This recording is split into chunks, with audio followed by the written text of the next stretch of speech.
Il s'agit de la plus grande exposition jamais représentée en France sur Homère et nous allons l'explorer avec vous. Luc Pirala, bonjour. Bonjour. Vous êtes l'un des commissaires de cette exposition. Avant toute chose, quel est le tableau qu'on a vu à la fin du reportage? Alors le tableau qu'on vient de voir est un tableau de la fin du 19e siècle, peint par un artiste qui s'appelle Louis-Édouard Fournier et qui représente les funérailles de Shelley. Alors ses amis poètes vont pas l'enterrer, mais l'incinérer comme un héros antique, comme en fait le décrit Homère. Et donc c'est une manière de voir comment Homère est un maître de vie, mais aussi un maître de mort en quelque manière, et qu'au XIXe siècle, il y a des grands artistes, des grands poètes qui ont voulu quelque part honorer leurs compatriotes avec ces funérailles à l'antique, à l'héroïque, à l'Homère, à l'homérique. Alors pourquoi une exposition sur Homère en 2019, ici au Louvre-Lens ? Au travers les thèmes qu'il a abordés, que ce soit la guerre, que ce soit ses voyages très longs, ses épopées, il y a quelque chose qui parle encore à l'homme actuel, malgré effectivement la distance qui nous sépare des temps qui sont racontés. Effectivement, la guerre est toujours quelque chose d'actuel, la question du devoir par rapport à cette guerre, le dilemme qu'il peut y avoir entre pour un héros de défendre sa famille, mais de quelque part l'abandonner, quelque part mourir, comme on peut le voir dans les funérailles d'Hector et d'Andromaque, sont encore des choses qui parlent à beaucoup. On est toujours là avec Homère, entre un poète du sentiment, des grands sentiments humains, de la guerre, de l'aventure. Et Ulysse est un personnage qui continue de fasciner encore aujourd'hui. Et les monstres qui nous sont contés dans Homère, les sirènes, les cyclopes, ont vraiment nourri notre imaginaire encore aujourd'hui. Si vous voulez, je vous dis les cyclopes, je vous dis les sirènes, vous allez pouvoir avoir une image. On visualise très bien. Quels critères avez-vous retenu pour choisir telle sculpture, telle peinture? Comment s'articule finalement la visite? On a quand même voulu donner aux gens ce qu'on cherche quand même quand on va voir Homère, c'est-à-dire vraiment les histoires et les personnages, à travers deux fleuves quelque part, donc une nef sur l'Iliade, une nef sur l'Odyssée, et puis une nef sur l'entre-deux, ce qu'on appelle les poèmes du cycle en fait. Tous ces épisodes qui ne sont pas vraiment dans Homère, mais qui font partie de l'histoire, Jugement de Paris, Enlèvement d'Hélène, et puis le fameux Cheval de Troie, hein, qui est évoqué quand même de manière très détournée dans l'Odyssée. Donc ça, on voulait vraiment le mettre en avant. Alors, monde imaginaire ou pas, on est tenté de faire le rapprochement entre les héros grecs d'il y a 30 ans et les super-héros d'aujourd'hui. Le musée du Louvre-Lens a réuni Achille, Ulysse, Spider-Man et Hulk. Le public a répondu présent et s'est déguisé le temps d'un week-end de super-héros.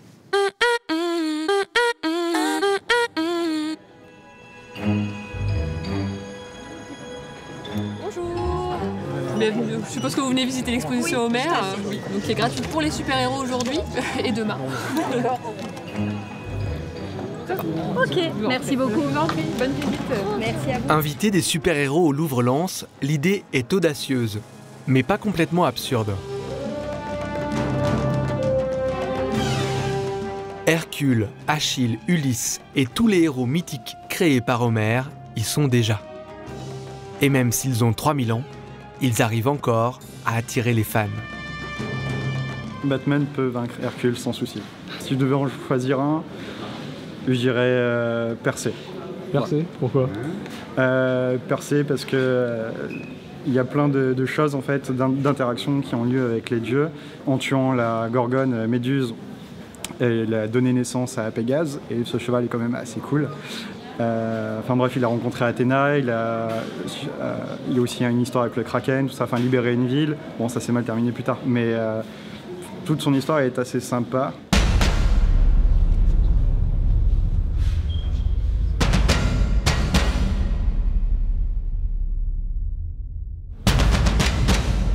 L'histoire avec Achille, à qui on enlève Briséis, du coup qui fait plus ou moins la grève. Enfin, ça c'est des choses que par contre je connaissais pas. Et la source, enfin le tableau, j'ai même mis le grand tableau là-bas avec la source de la source, avec l'histoire des pommes où ils donnent les 3 pommes. Et en fait, en fin de compte, c'est un peu les dieux qui se jouent des humains et qui déclenchent la guerre. Donc ça c'est quelque chose que j'avais pas du tout compris avant de venir. Achille, Ulysse, ce sont les grands-parents des super-héros qu'on connaît aujourd'hui. Parce qu'ils connaissent les mêmes étapes, ils doivent passer par les mêmes types d'épreuves, ils ont les mêmes rituels à passer dans leur existence, dans leur histoire, pour devenir en fin de compte des héros. Donc c'est une exposition qui ravit le public, d'autant plus que les enfants apprennent encore beaucoup aujourd'hui Homère à l'école, et souvent ce sont eux qui amènent leurs parents avec eux, donc ils ont une version illustrée en grand dans cette exposition de ce qu'ils ont pu voir aussi à l'école. Donc c'est une formidable façon pour eux de partager aussi avec leurs parents des choses qu'ils connaissent, et puis des choses que les parents connaissent aussi, bien sûr. Et par la grande vague, eh bien c'est effectivement possible. Il ne faut jamais oublier que les objets qui sont dans les musées, les œuvres d'art, les statues, les peintures, ce sont les reflets de la vie, ce sont les reflets d'artistes qui ont vécu leur époque, qui ont vécu leur histoire et qui en fin de compte racontent des choses qui sont là depuis toujours dans l'humanité. Donc il n'y a aucune raison que ça ne parle pas à tout le monde. Chacun peut être touché à sa manière par les œuvres et chacun peut les interpréter.